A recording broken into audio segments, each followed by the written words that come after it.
graduated from Bournemouth University this year with studying multimedia journalism.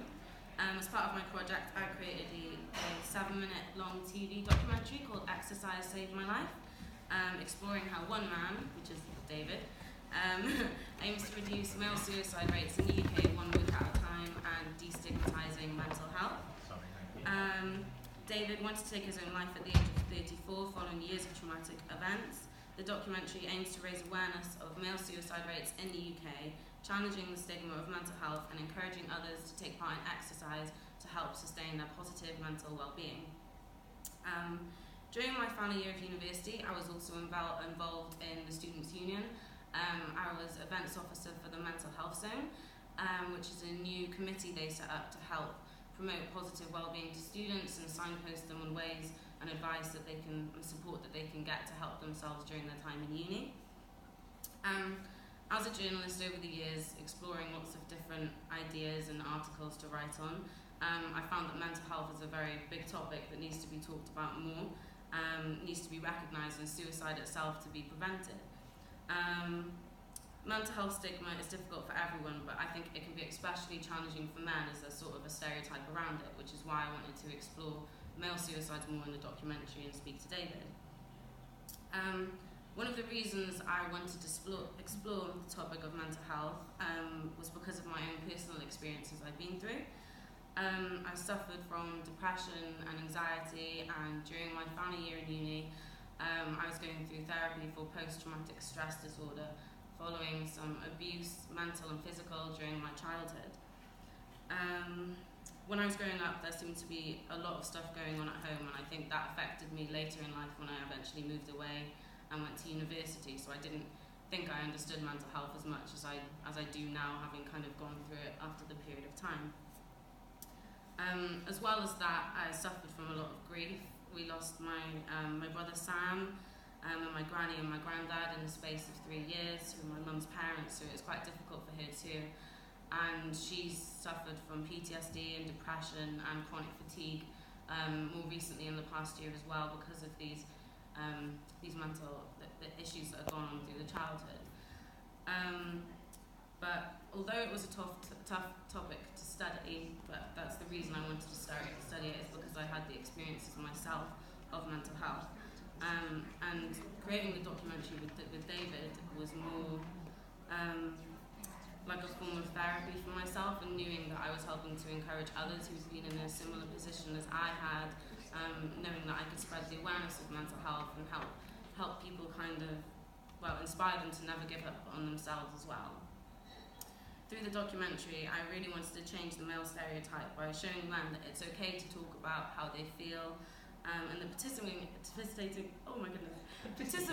in exercise like David does can really help sustain your positive well-being. I believe there needs to be a better understanding of mental health conditions and acceptance of those that suffer. We need to work together and talk more about how we feel. Unfortunately, I can't play the documentary today, but I have made little leaflets that are just on the edge of the stage there that you can grab and you can go watch in your spare time and maybe share it. Brilliant, not just because I'm in it, it's actually, it would be brilliant without me. Fantastic film. Oh, thank you. And worthy of the award. Yeah, thank you. In uni I got an Outstanding Student Awareness Mental Health Award, and that was for part of the documentary that I've done for students as well on my course. But yeah, I've got the leaflets, and I've got David here, one for David to interview anyway, so it's just as good as watching the documentary. So actually, no, they don't start laughing when you watch me do the exercise. Okay, so David, why don't you just tell everyone a little bit about who you are and your mental health story? As I said, I'm actually a public speaker, so this is nothing unusual for me to do, except I normally stand up. Oh. It's not easy for me to stand up. You can stand up if you like. Okay, because I tend to move around. I'm 60. Yes, I know it's hard to believe. And my life changed when I hit 14. Two things happened. One was my own faults, and one was by nature. At 14, the enlightened children in my class discovered I was Jewish, which in 1970-ish, the best thing you did to someone who was Jewish, you gave them a good kicking, especially as I was being blamed for killing Jesus Christ, which even at 14 made me question that Christianity and religion is about love, not beating the bejesus out of somebody. But the other thing compounded my guilt and made me more of a target, apart from being 4 foot nothing, was I had a Saturday job. I'd given up being a being athletics, and became a shampoo boy in a local hairdresser's. And to all enlightened 14-year-olds at that time, it made me queer. And there was a quaint custom in the 1970s called queer bashing. Now at 14 I was discovering my heterosexuality. I wasn't interested in gay sex. I just wanted to know about girls. But it made no difference. When I left school, I got on with being a hairdresser. But it was there. Flashbacks would always be there. Wherever I did, if I saw bullying on television, it would send me back to where I was at the time. And it did affect my ability about what I was going to become as I grew up. As Lucy said, at 34-ish, I sat in a car one day trying to work out whether it's worth driving my car into a brick wall, because the pain that I was in, I didn't understand the pain, made it much harder. Fortunately, I thought of the ripples of my action. That's it. That's me. Okay. Yes. And did you talk to anyone about your problems when you were younger? Was it like acceptable to be able to talk about you being bullied? I think the trouble is, even now, children in school, this is why I want to we want to try and reach children. We do not encourage, we say, go and talk about it, but children feel they're going to hold it inside themselves all the time. When I was growing up, it was, no, we don't talk about it. You brush yourself off and, man up. Get old, mature. Don't tell anybody. The only time I told anybody was when my glasses got broken because I got pushed downstairs and the bullying became worse. So you learn to hold it inside you. And it's not just school children. We go to work and there'll be someone who will, something reason they don't like you, and they start bullying. They make you feel threatened by you. You're younger. You're better at a job that you do. They will attack you for that because they're insecure about their own jobs. And you don't tell anybody. And then you get this terrible thing happen, a person takes their own life. I didn't know they weren't happy. Why didn't they say something? We don't encourage it. And what I'm so proud about Lucy doing, this film helps people, encourages people to talk about issues that are bothering them. Whether it's PTSD, whether it's anything, you talk about it. If you can talk about it, if you can release that demon inside you that wakes you up at 3 o'clock in the morning, then you can get help. And so when you were growing up, what was the perception of mental health conditions? Were there even an awareness of depression, or was no, depression meant if you were depressed, you ended up at places called I can't remember the name. There was a sign. It was basically mental institutions. I had a counsellor who came out of the camps in Germany, and she was basically in an institution because of what had happened to her. And even though she came out, it was never the same. There was Shenley Bear. There was a whole load of them. We all knew the names, Fran Barnett. These were institutions. You locked people up. So people, if you were feeling down, God help, you never told anybody because they didn't know how to treat you. They didn't understand it. And fortunately, we now live in an enlightened age. And we are encouraging people to talk about it. It doesn't make you less of a person. In fact, it makes you an adult to embrace that pain. And then after, obviously, you went through your dark time, you went and received help, and you were diagnosed with post-traumatic stress disorder then? Well, before that, and that was about 18, 19, I remember after having another bad car smash, I was working for my family, and I just burst into tears, and my mother said to me at the time, why didn't you tell us you were that unhappy at school? But nothing again was done. It's only when my wife was diagnosed with breast cancer, and I sat in this, looking at this thing, I got dragged to counselling. And I was one of the lucky people. Counselling helped me very quickly. It made me help me to understand what had happened. It wasn't my fault. And once I'd come through it, I understood some of the coping mechanisms. There were times, even now, I still have black things that happen. And I recognise that, and I'll just take myself off. I'll go for a walk. allow my head to clear, I'll go to the gym. But it taught me the mechanisms.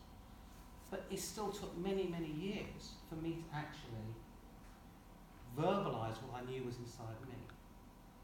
And the ability to say, actually, I've had depression.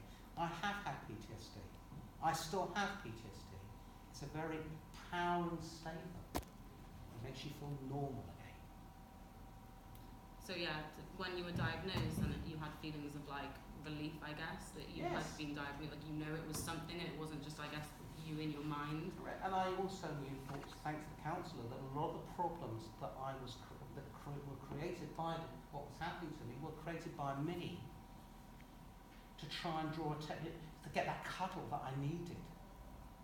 And as a middle child, when you're 5 and things go wrong, you get a cuddle. But when you're 20 and things go wrong, you don't get a cuddle from your mum, your dad. Just say, just pull yourself together, get going, get life. That's life. And I think half the problem with me was, from wanting that cuddle, I allowed all the things that were going on to build up and build up and build up. And so counselling was able to help me to focus on what was the cause. And that made me realise that the morons who were thumping me and hitting me, and beating out of me 5 days a week, being called things like filthy Jew, was them. That was their misfortune to be stupid people. And if anyone says anti-Semitism has died, it's just changed the name. Anti-Semitism is the same as anti-gay, anti-Muslim, anti-anything should be cut out. We're a human being. It doesn't matter if you're male, female, gay, straight, but it doesn't matter.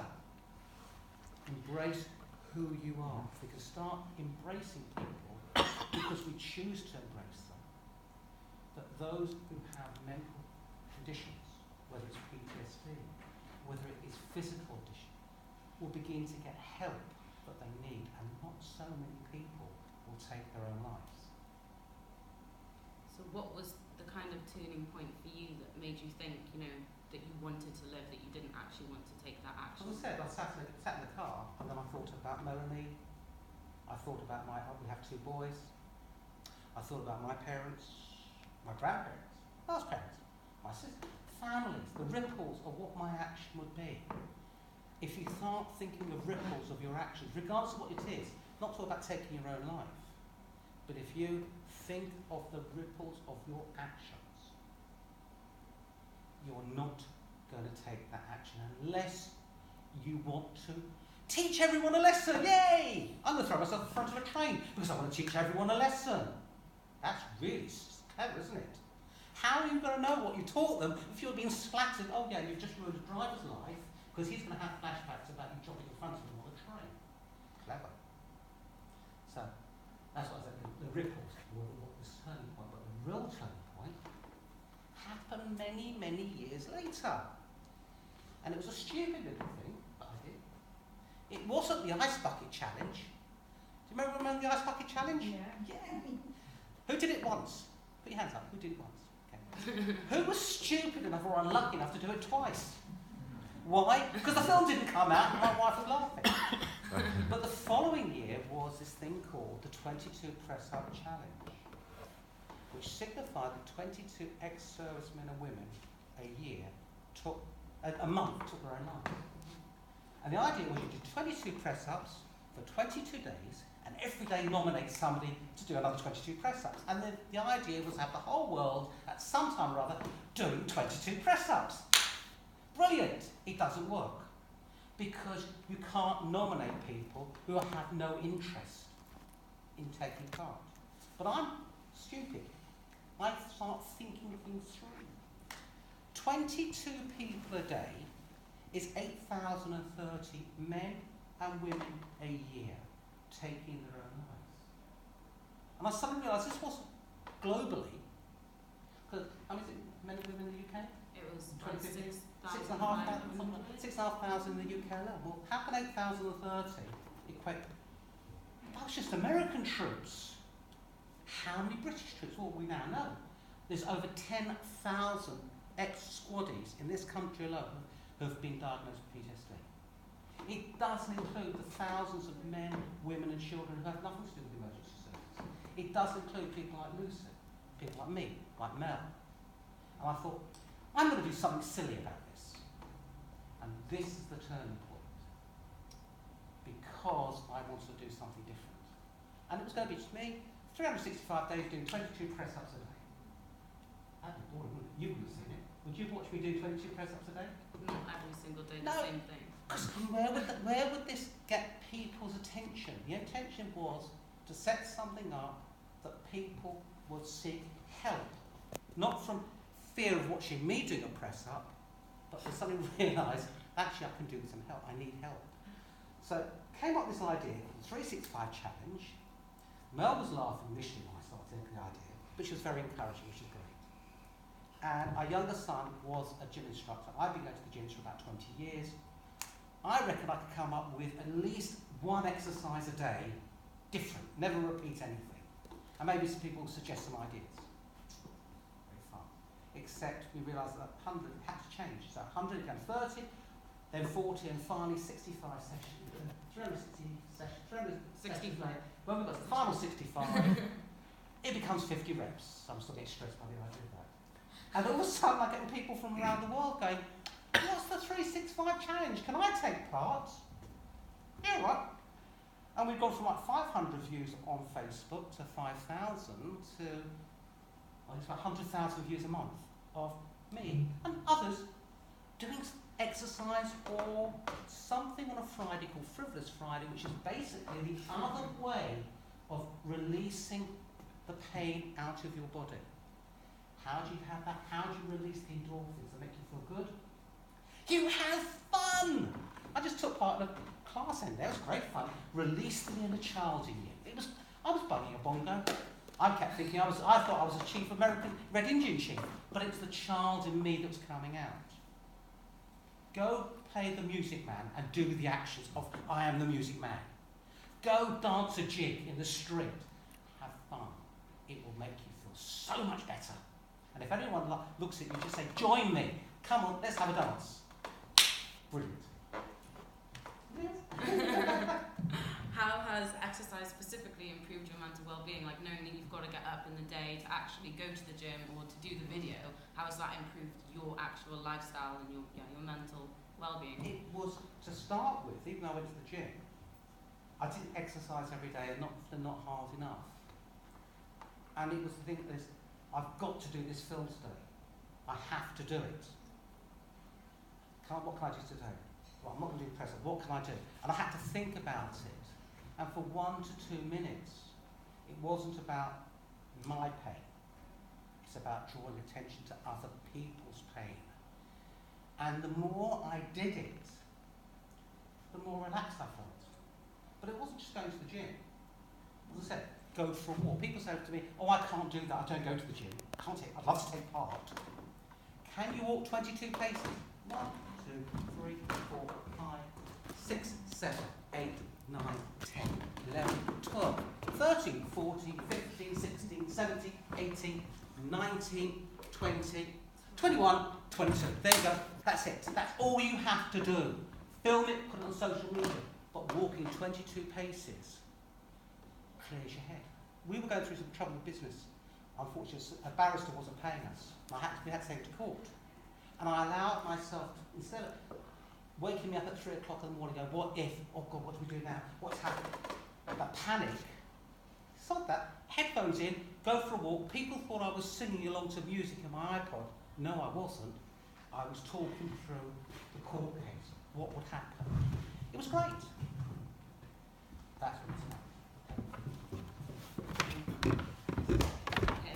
Take it away, all you take it forward. Pretty much, yeah. No, it's alright. I was going to ask, aside from exercise, what sort of things do you enjoy doing for your well-being? But you just said you go for a walk, spend time with family. Actually, the one thing I do is Fridays, as I said. Frivolous Friday. Frivolous Friday. This started off, initially, as a Friday film between Mel and me, of doing something on a Friday. Because she takes part in it as well. And we decided, Mel, when she was a little girl, loved being a ditty man. Cushion up. So we said, let's pay an homage to Ken Dodd. Feather Stakes. And it was so much fun doing, just dancing around to I Am the Ditty. The Ditty Man song was great. thought nothing of it. A couple of weeks later, they said, oh, I think it was October, Halloween. So we did our version of a Monster Mash. And now it's getting very, very silly because we keep trying to find things that I can actually muller in my inimitable style of non-dancing. Friday was I Am the Music Man. The week before that, it was, what was it? The Mexican hat dance around pink Stetsons. Another time we found pink tutus doing the Highland Fling. And it's the comments that people have. We're making people laugh. And every film gets more viewers. And the more viewers we have, the more we get the message across. It's fun, it's okay to have fun. It's okay to get rid of those back pain, even for 2 minutes. Because let me face it, if you're laughing, you're feeling good. The pain doesn't go away, the problem doesn't go away. But it does help you get through. And how does that feel? Awesome! People watching the videos, it's sharing awesome! the videos. I want to know how stupid can I make myself every week? Because I'm making someone laugh. If I can make someone laugh, but the greatest thing in life is knowing that so far we haven't helped one person. We haven't helped 10 people. I think so far it's about 200 people are getting help from the trained counsellors on our website. And it's not just in the UK. I've had messages from America. One girl, her father was in the armed forces, and he's gone to the VA hospital, they didn't help him. She said that he started watching your film, he's been laughing, and now we're getting him help. To my mind, I'm 60, I might get to 65, 70, if we keep saving people, helping people move forward, that, as far as I'm concerned, is the greatest legacy I can give to the world. Apart from having the greatest pleasure and privilege of meeting people like Lucy, who is awesome. This is a girl, when we first started talking on Twitter, she must have thought I was completely mad. But she seemed to understand what I was doing. This woman has gone through more in her 21 years than I possibly can. She is the most amazing woman I've ever met. I'm very proud to know her as a friend. I love making people cry, it's great. Crying's good. If you're miserable, find someone. With a partner, male or female, it doesn't matter. Find someone to have a hug. And just say, can you listen to me? Don't judge me, just let me tell you what I'm going through.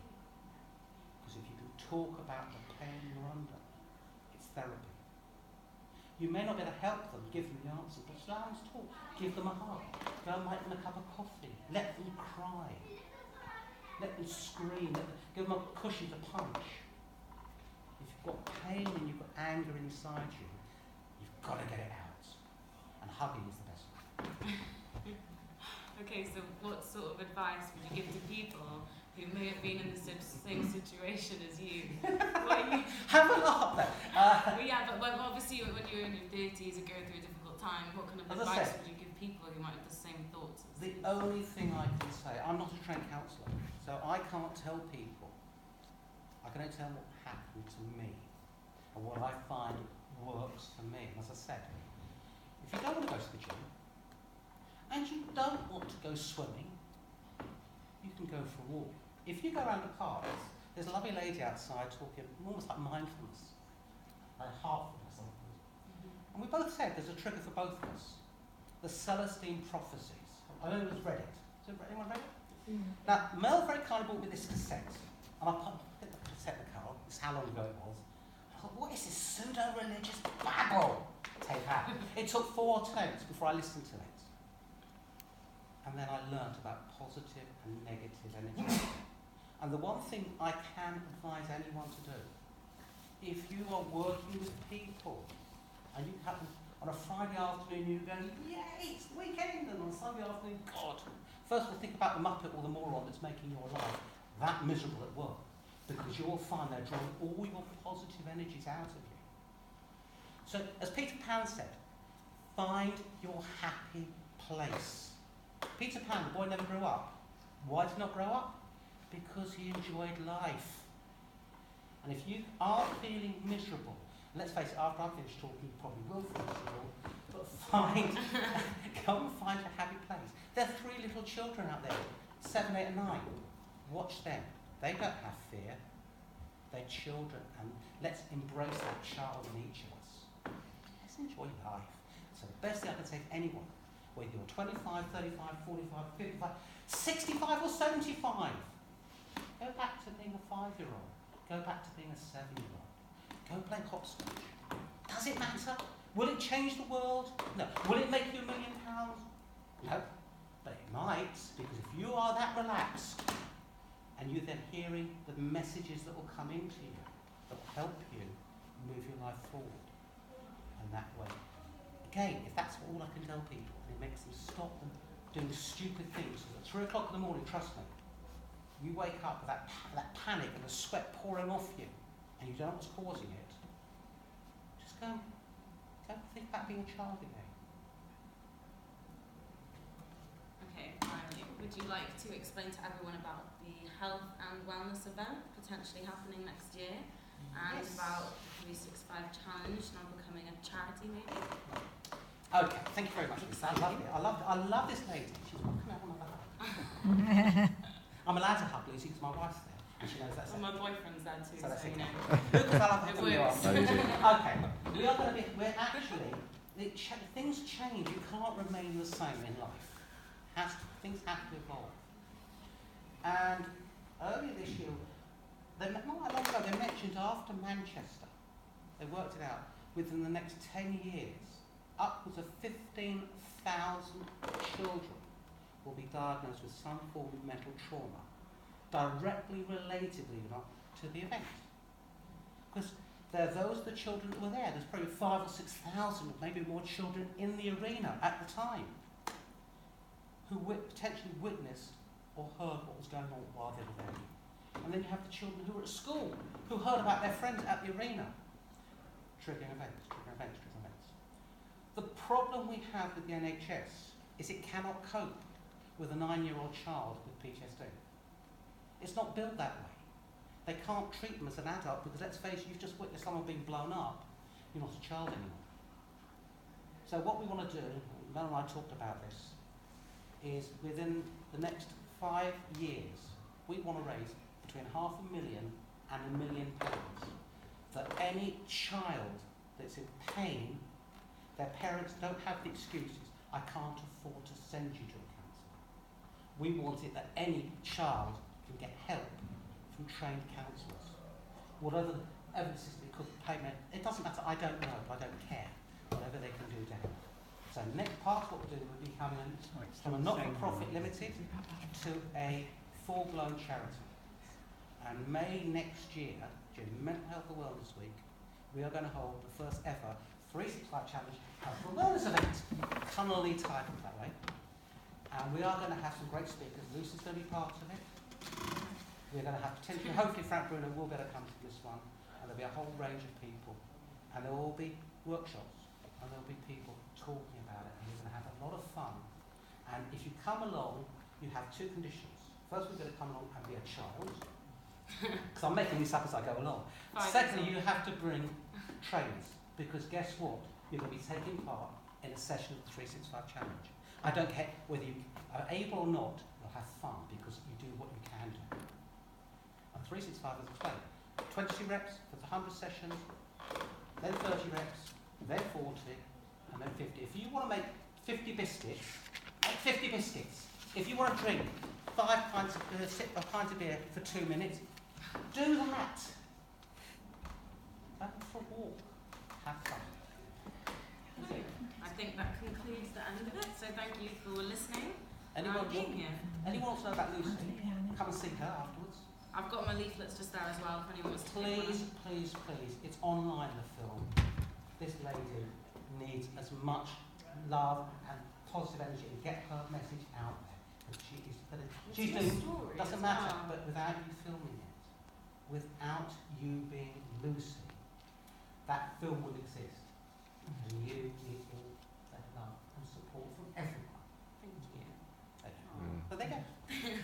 Thank you.